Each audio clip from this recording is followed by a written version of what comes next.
Hi, good morning, friends. When we talk about a soldier's sacrifice, it can mean a lot, including the loss of life, which can only be understood by people who face such a situation. Today, I'm going to talk about one such family wherein all the three sons or three brothers took active part in 1971 war at a very early age of their life. The eldest son of Masand family was an AN-32 pilot. The second son was a hunter pilot with the Indian Air Force, and the youngest son lost his life as a young lieutenant while fighting for the Indian Army. Flying Officer Harish Masand, as hunter pilot, attacked Governor's House, Dhaka, on 14 December 1971, apart from shooting down a Pakistani Sabre jet. The Veer Chakra awardee, Flying Officer Harish Masand, went on to become an Air Marshal, who was also the most popular MiG-29 pilot of the Indian Air Force.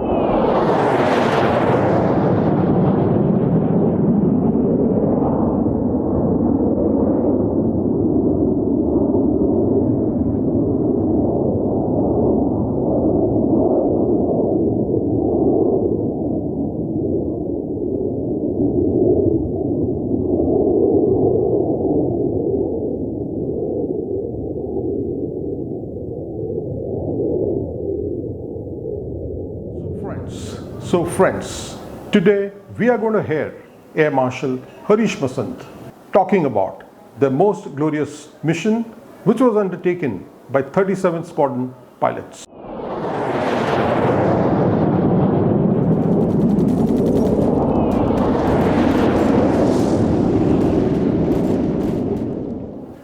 Good morning, sir.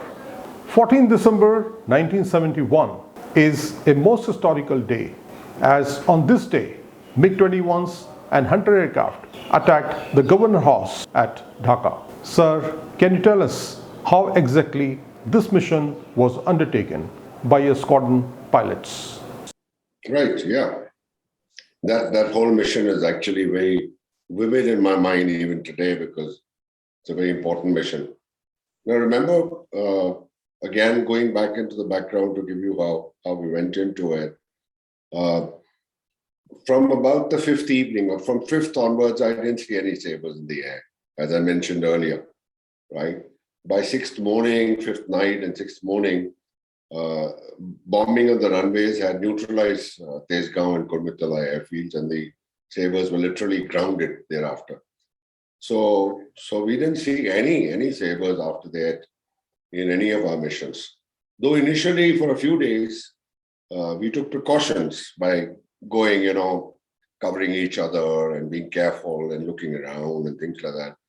But slowly, when we realized that there were no air opposition at all, and we had won what I would call complete air supremacy, we were, started taking even youngsters for attacks into in various missions like Army close air support or interdiction, even younger people who were not fully ops on hunters or who were in the, almost like a range practice for them. I even took some people in the trainer. I was a trainer captain by then. And I used to call it the Dhaka Express. We were going to someplace close to Dhaka to attack. And there was a guy, my roommate actually, myself, Deb Ghosh, in the trainer with me. So we were doing that. But what had happened was that because there was no air opposition and General Sagat from 4 Corps had already launched off across the Meghna River by 9th, and he was advancing pretty rapidly towards Dhaka, way beyond the task given to him. There was, in our area, there was very few demands from the army. So actually, many of us youngsters used to sit with the GLO, Major Tripathi, and hope that we'll get a mission, because we almost got the feeling that the war was passing us by. We were missing out on the war and not getting enough missions that we wanted. Actually, everybody was very keen on flying. So instead of sitting in the squadron and waiting for the GLO to call us, sometimes we would sit with him in the base ops directly over there with him, hoping that a mission will come and we'll grab it and, get back to the squadron and fly it. And in the meantime, we would talk to him naturally. And Major Tripathi, I was a flying officer, he was pretty senior. But he would tell us how the Army's operations are progressing on the ground, which corps was going where, what was the forward line of all troops, and things like that. So we used to keep abreast of what's going on, but not much was happening. So there were many times where in the evenings, when no missions came to me or to us, we would launch an interdiction on our own, search and strike way beyond the forward line of our own troops that Tripathi had marked for us. And we used to ask Tripathi at that time, I remember as a youngster asking him also, so what's going to happen now? And as the troops get close to Dhaka, what's going to happen? How is it going to work out? And frankly, he said, I don't know, because as far as he knew also, and what we heard, that Dhaka was never an objective for us. We initially, at least, we hadn't planned on Dhaka at all. And later I read this and, it got confirmed. A lot of people wrote on this, that the initial objective of the government as well as the army headquarters was to liberate as large a portion of East Pakistan where an independent Bangladeshi government could be set up. So they were not really heading for Dhaka. It was just General Sadat who jumped across way beyond his mandate and started threatening Dhaka from about 2-3 directions, from the east and southeast.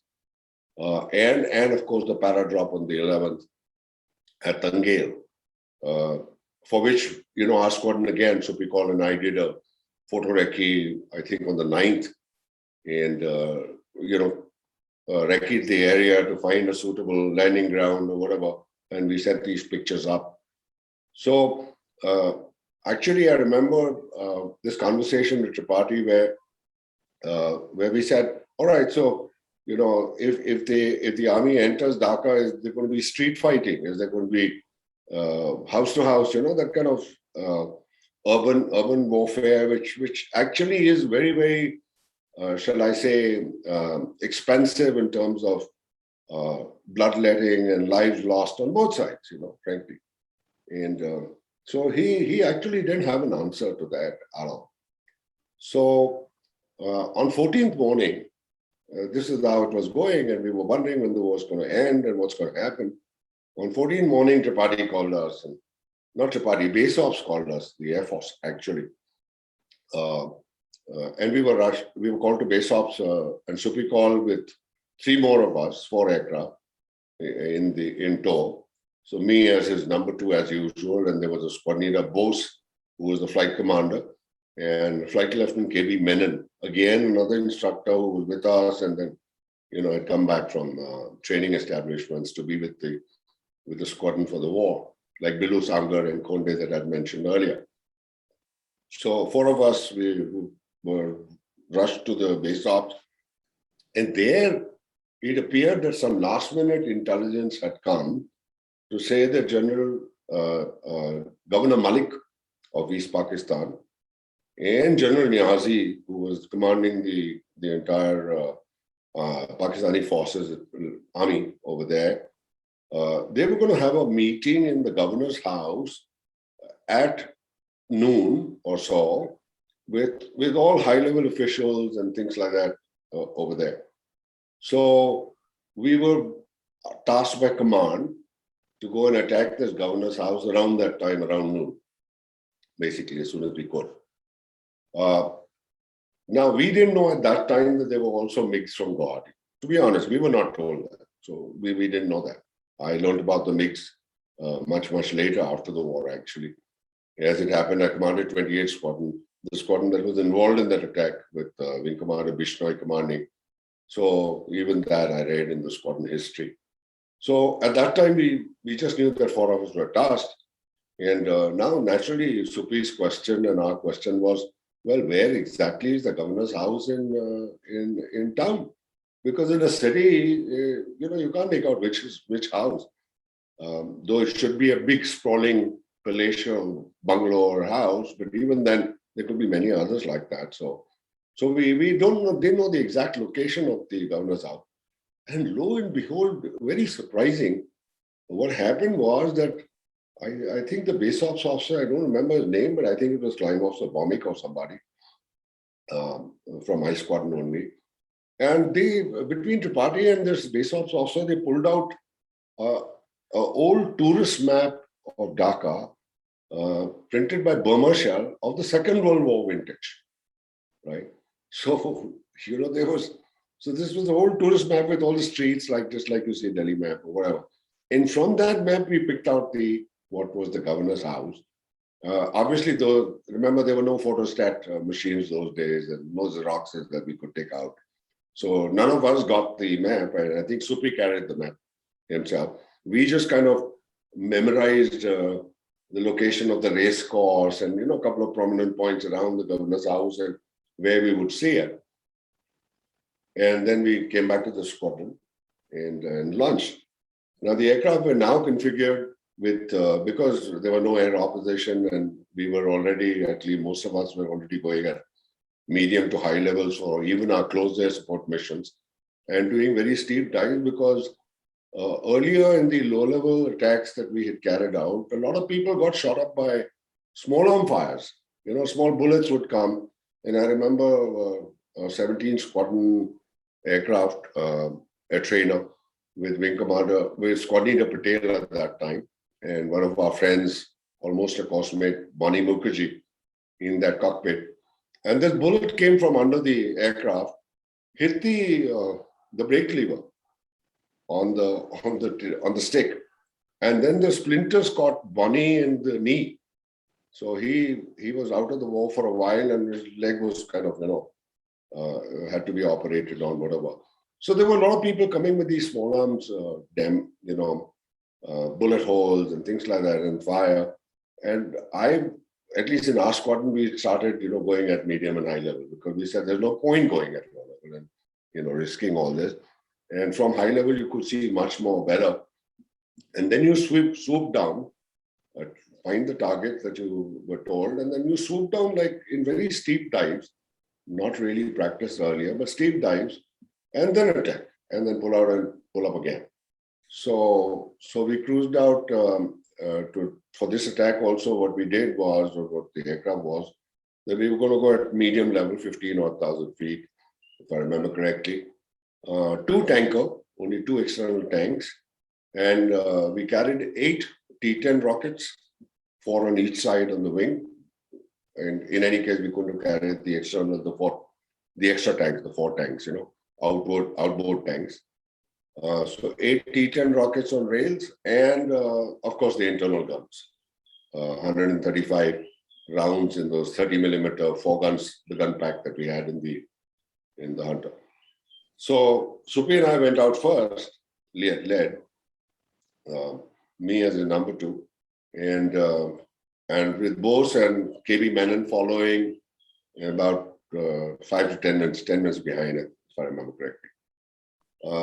So we went out at about 15,000 feet, came over Dhaka and descended slowly to 6,000 feet in an orbit, looking for the governor's house and pinpointing it and positioning ourselves. Keeping at 6,000 feet was because the anti-aircraft fire over Dhaka was very intense, actually. In all our missions, we'd seen it. And I told you on the first day itself, we had lost 2 aircraft from 37 itself. So we kind of stayed above the ACAC envelope, which was still about 5,500 or 6,000. So we were just over it, orbited one, and it pinpointed it, and then went into these very, very steep attacks, almost like eagles, when you see these falcons or eagles, swooping down on you and picking up something and back again, exactly like that, with the wings folded, the way the eagle dive. So we went into almost I would say a 30-degree plus dive, 35 degrees, 30 degrees, somewhere there. There's no estimate. And I'm only telling you by guesswork because there was nothing to indicate what we were doing. And we saw this. Now, Supri went in first, fired his rockets. I went in and the picture is so clear in my mind even today. There was this off-white or white color, light colored house, basically in a huge sprawling area with lawns around and things like that. There was a cupola in the center on top over the first floor or whatever floor there was. And just at the entrance where the staircase may have been or whatever, you could see the entrance. On the edge, on the right edge was where we thought the conference hall was going to be. We didn't know exactly which conference hall it was.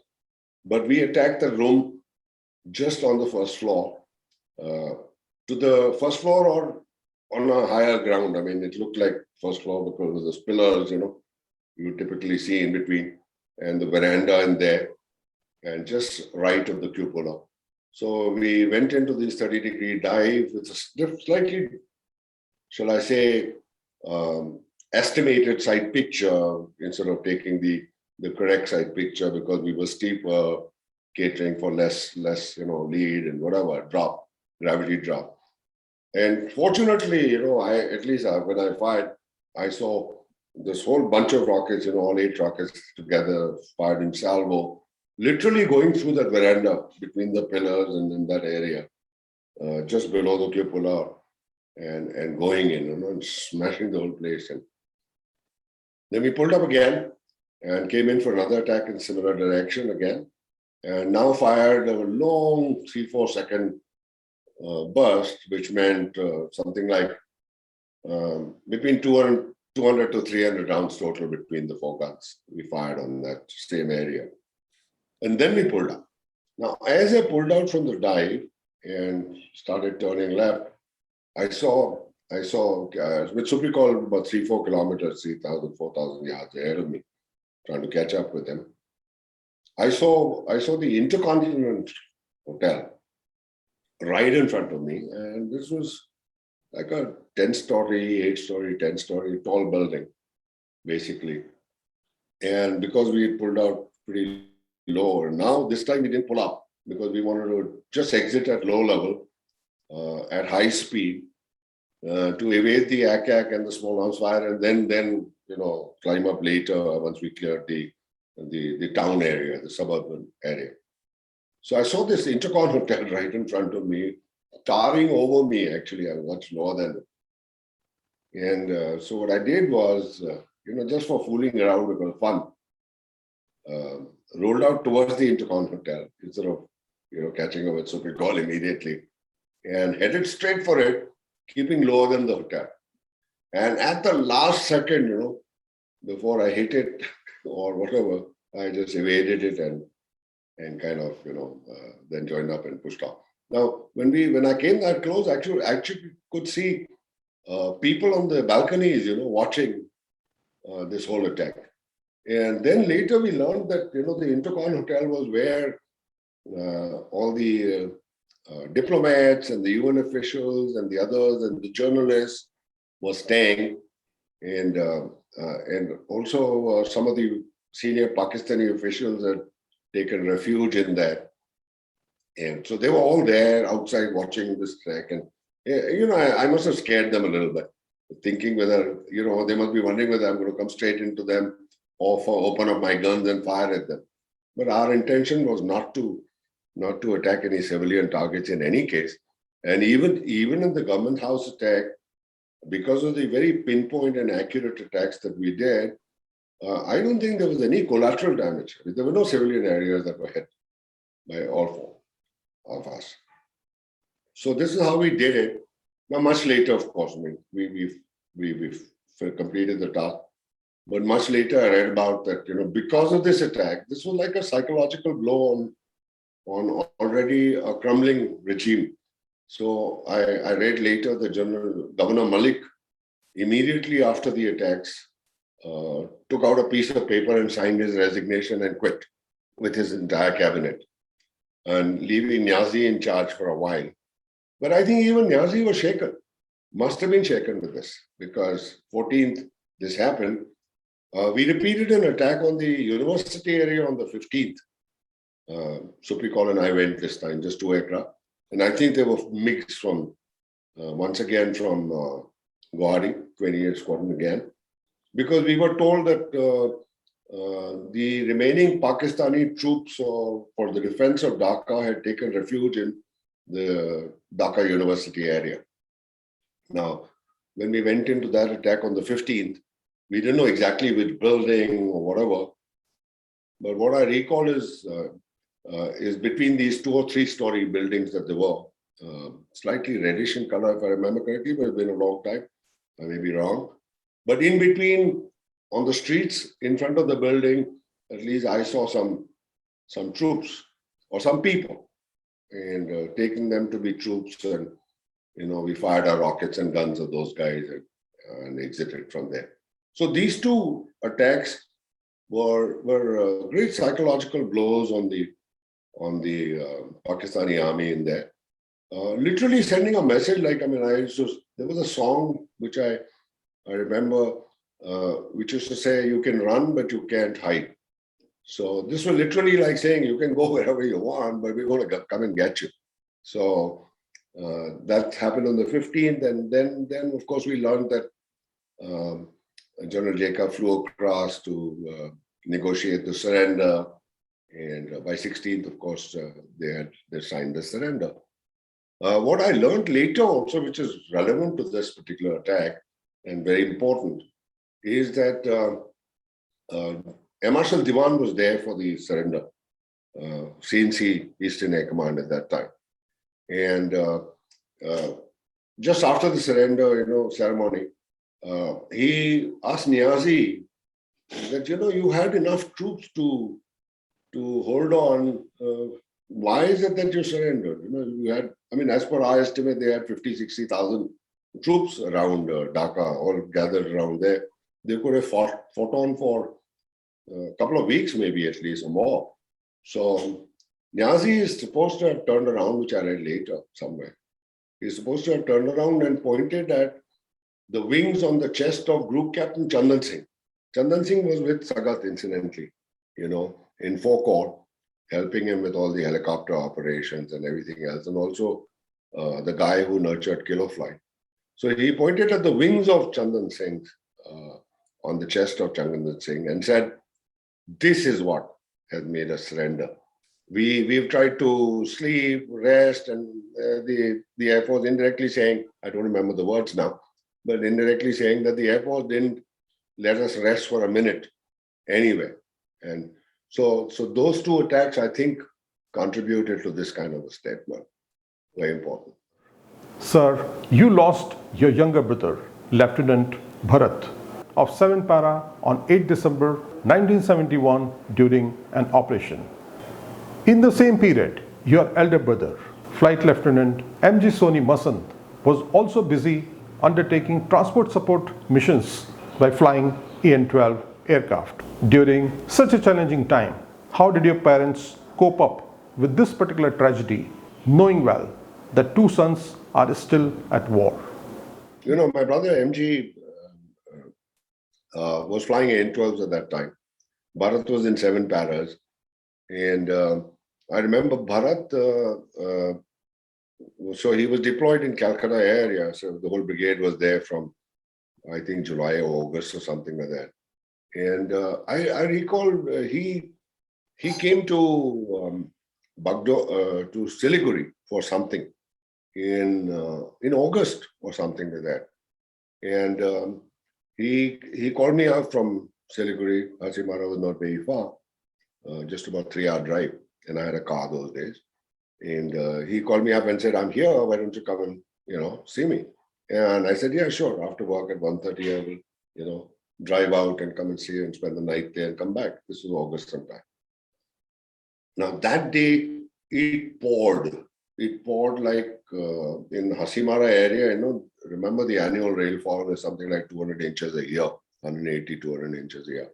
So everything was flooded around. And so he had come to Siliguri and I couldn't see him. I couldn't go across in my car. And there's no other mode of, shall I say, traveling to Siliguri at those days, except for one train at night or whatever, would have been, by then he would have gone. We didn't meet, and I think I was very disappointed. Didn't realize at that time this would be the last time I'd see him, really speaking. And then on 10th evening, I'd just come back from a mission with a chap called Rajesh Lal, young good friend of mine, Laluli I used to call him. And he had landed up in Kuch Bihar. The very interesting story actually, how he landed up, and we got him back over there, and he put his aircraft down in Kuch Bihar, which was a very short airfield. So I'd come back from that mission, and it was dusk only, last light. And then my CEO called me and broke the news to me and asked me. I described that earlier.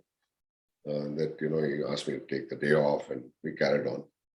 Well, at that time, I couldn't contact my parents. I mean, there were no telephone calls and nothing. There's nothing I could do. But we carried on. And then I met them only after the war, when I got an opportunity about 15, 20 days after the war. They gave me a couple of days. Actually, they gave me an aircraft to ferry to Kanpur, and I took one day off, traveled to Indore by some train, and then went back to Kanpur and then flew back because we were still on standby. We had not been given time off. Well, my parents were hard hit, let's be honest. I mean, it's very difficult to lose a 22-year-old or, son, young son, into the war. And two of us were still fighting, but we had come out without a scratch. So they were thankful for that. But they were hard hit. But, my mom had a very, what shall I say, having gone through partition, having gone through all the upheaval, the way we had come, she had a very realistic or a practical approach to life. And I remember her telling me, when I was sitting with her and say, "Mom, how are you taking it? Kaise ho aap?" He said, "Beta, dekho, aisa hai." If I may repeat partly in Hindi, but actually because she spoke it broken. But what she conveyed was that life was like a train journey. You get on, you make friends, relatives, and things like that. People come, and they sit with you, and those are relatives and close friends. And then people get off. You don't know where your stop is actually when you're going to get off. So the journey carries on. People come and go in your life. I mean, that's part of life. You have to take it. And she was a great believer in Gita. So she used to tell me, karma, just keep doing your duty and your karma and let it go. And always at the end of it, she had a slogan called Sri Krishna Arpan. That means whatever I'm doing is, I'm doing it for Sri Krishna. So that's the way they took it, and we grew up. And so two of us were there, yeah. But mom and dad, just took it as part of life in the end, because though they missed him, Bharat was a very lovable boy, I would say, when we were growing up. My immediate younger brother, very full of life and all kinds of crazy stuff he used to do. So I was a little more serious, I guess. So I think mom and dad really liked him a lot. But well, that's part of life. I wanted to ask another question was that how come all three of you joined the Indian Armed Forces? Means was your father was from defense background, or how it happened that all three of you happened to join Indian Armed Forces? Well, I don't know. My father was never in defense. I mean, he served the Second World War in Burma. He was a civil engineer, and he was drafted into the MES, I think, in the Second World War. From about 43 to 46, 45, he was there. Till Diwali, I think he came home in Diwali of 45. I wasn't born then, so I'm only telling you what I heard from my parents. So he wasn't, but he spent a lot of time in the East, in Assam, Burma, Bengal area, that building these airfields. So when I was posted in Hasimara and I used to talk about Jorhat, Tezpur, Chabo, he knew all these places, He'd been there and he used to tell me about them. So he was not there, but I think all of us grew up with some funny spirit of adventure. We want to do something, different. So my elder brother, of course, joined the Air Force first. He went in. My younger brother pushed off to Sainik School in Rewa, Bharat. I was still in Indore, quietly carrying on, though I also wanted to go to, I remember King George's in Ajmer as a boarder. We wanted independence, I was growing up like a nerd actually, because I was very good in academics. I used to come first in school and then top the university and also later in college in engineering for 2 years. So I was doing very well in books and academics, but I wasn't certain if I was capable of doing anything else. So these two were the adventurous type, my elder brother and my younger brother. And they'd already pushed off. So my younger brother went through NDA and things like that and became an army paratrooper. I wanted to join the Air Force because I was very keen on flying fighters, not transport. My brother was in transport by then. Unfortunately, for whatever circumstances took him there, he was also very keen on fighters, but that's what he got. Anyway, he told me about it later and the lessons learned from that. So I was very keen. As soon as I finished school, I wanted to, appear for the exams and whatever is to be done and go. But my dad tore off two applications. One for there was a direct entry for naval aviation, I remember, which he tore off, and another one for, I think, the Air Force. Finally, in the third, I was also in the NCC Air Wing at the same time while I was doing. And he put me in engineering because he wanted someone to continue with the family tradition, though I was mechanical engineering and not civil. But he wanted someone to, and he had lots of hopes in me because I was doing so well in school studies that I would probably, do well later in this profession. But in the third year of my college, I kind of fudged, one of my friends fudged his signature, and we sent out the application to the Air Force. And the call came for SSB selection board in Dehradun. Dad looked at it and said, "How did you apply? I mean, I haven't heard of this. What is this?" Told him, I said, "Dad, just let me go and see. Because for all you know, I will not pass the pilot aptitude test. For all you know, I was skinny and thin. I will not be able to, pass. I just want to test myself to see whether, I can go through it." I knew I'll go through because I'd already gone through the NCC pretty well and had done some courses along with NCC. But let me at least try. Very reluctantly, he went to let me go because he used to tell me, he said, "Son," by then he was doing very well in his business and he opened up his own company. He said, "I pay my parents more than the Air Force will pay you. Why the hell are you wasting your time doing this? You've got such a bright future. You could be in NASA, you could be a great aeronautical engineer because you want to do on aviation, etc." But my heart was on, shall I say, either fighter flying or car racing. I was very keen on cars and racing. In those days in 60s, unless you had billions of, millions with you, and there's no way you could afford car racing. There were no sponsors, there was nothing. I mean, you had to buy your own stuff and do these kind of things. So finally, it was fighter flying, the Air Force. It was free and I could do it. And wanted to prove myself. Let's do something adventurous, different. Before we end, sir, can I request you to kindly say a few words to those future warriors who are going to be part of Indian Air Force in years to come? But to the young people, I would say that follow your dream. That's the first thing. If you want to excel in anything in life, you have to be totally passionate about what you're doing and enjoy it. You saw me, Rakesh, I think in Pune also, the way I flew and what I did, and the way I used to talk to everybody once in a while. And I used to say, give me a sweeper's job, and I must wake up excited in the morning to say, "Oh, today I'm going to do the boss's toilet." And it must shine because it will shine like nobody else has done because I'm dedicated and I enjoy doing what I do, regardless of what job you're doing. So if your passion is, you don't follow because somebody else tells you to become a doctor, an engineer, IAS, or wherever you want to go in the police or whatever. Whatever you think you're passionate about, because that is what will keep the fire going in you for a lifetime, and even after you retire. Like today, I mean, you give me an aircraft today, I'll jump into it now, free, if you could give me. So whenever I go to the US and my friends have these private aircraft, I fly with them, whatever I can get, you know.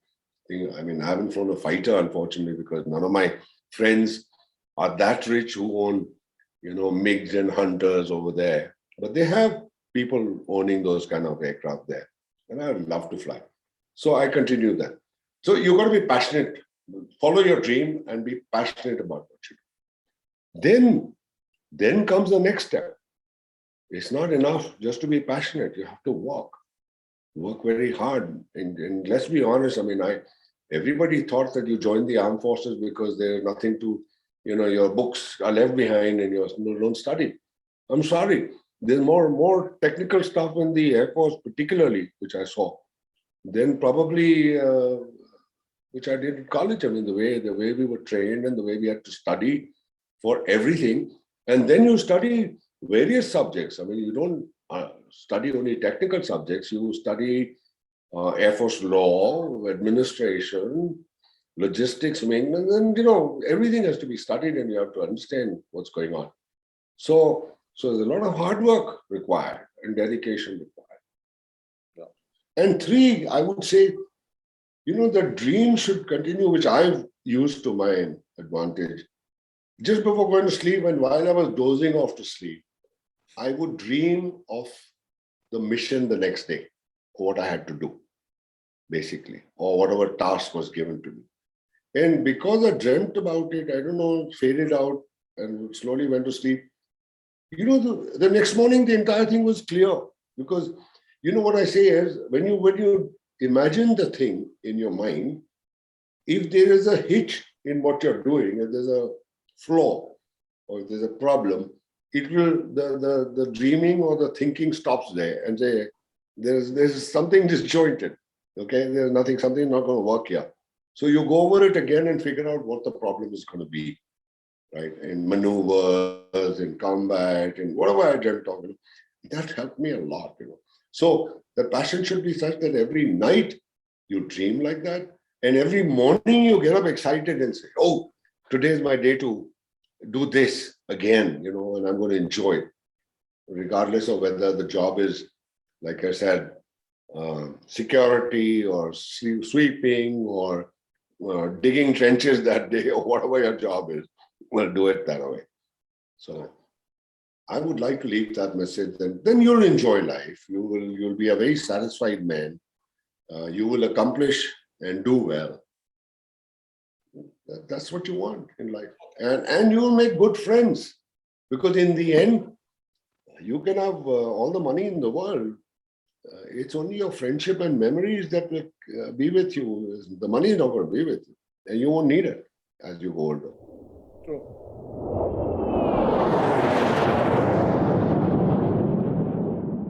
Thank you very much, sir. Jai Hind. Well, Rakesh, it's been a pleasure talking to you on experiences of almost 50 years now, old and ago. It's been a pleasure talking about it and thinking about it. I've been writing about it, of course, in many places. So great. Thank you for the opportunity. And I enjoyed this, particularly with a person that I've worked with earlier and who's doing so well now in his own field that he was passionate. Again, you're passionate about it, remember? So thank you. And I wish you all the luck in your adventures also and endeavors. And God bless you. Thank you. Jai Hind. Namaskar.